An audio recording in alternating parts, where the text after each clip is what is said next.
Maliba TV1 jabarani filɛbagaw haw bisimila aw ka kunnafoni sintelmaw kɛnɛ kan faraɲɔgɔnkan dɔ kɛra kunungu halamisa kuluba masaso kɔnɔna na sankura foli okumu kɔnɔ ka bɔ gouvernement maaw yɔrɔ ni kuma falen tɛmɛna u ni furancɛ fanga jamanakuntigi Général d'armée Assimi Goïta ɲɔgɔn cɛ min senfɛ a ye san 2026 kɛ kalan ni seko ni dɔnko san ye o latigɛ in bɛ bila Malikura ɲɛta san 2024 ni san 2033 fɛɛrɛw kɔnɔna na min kun ye ka bɛn ni keleya ani ka ladalako sabati. O kɔfɛ marabajɛkuru ɲɛmɔgɔ Général de division Abdoulaye Maïga ye lakana ni sɔrɔ ɲɛtaga baaraw jira.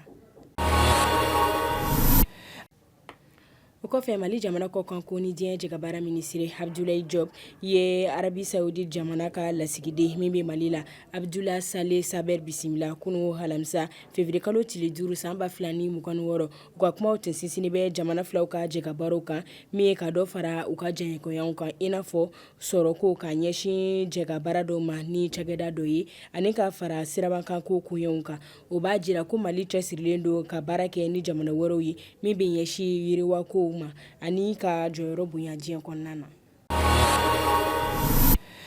Ni hanbɔre no hamta kɔkan kibaruya kunnafoni na hama daminɛ Nigeria chrétien 89 minnu minɛla bingani waleya dɔ senfɛ ka ɲɛsin église 3 ma Nigeria worodugu fɛ olu y'u ka kanabila sɔrɔ kunungu halamisa Koduna mara la n'u bisimilayira gouverneur Uba Sani fɛ sɛgɛsɛgɛliw kɔfɛ a jirala ko farati foyi tɛ u ka kɛnɛya la an bɛ waati min na iko sisan u bɛ seginna u ka denbaya la.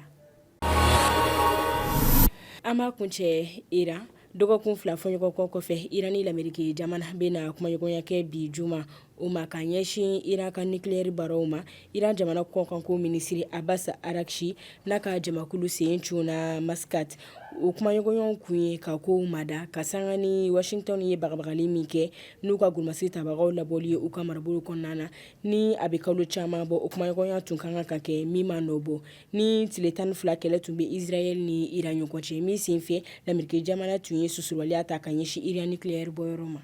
Ni de bɛ dan sigi aw ka kunnafoni sintelmaw la Maliba TV1 jabarani kan.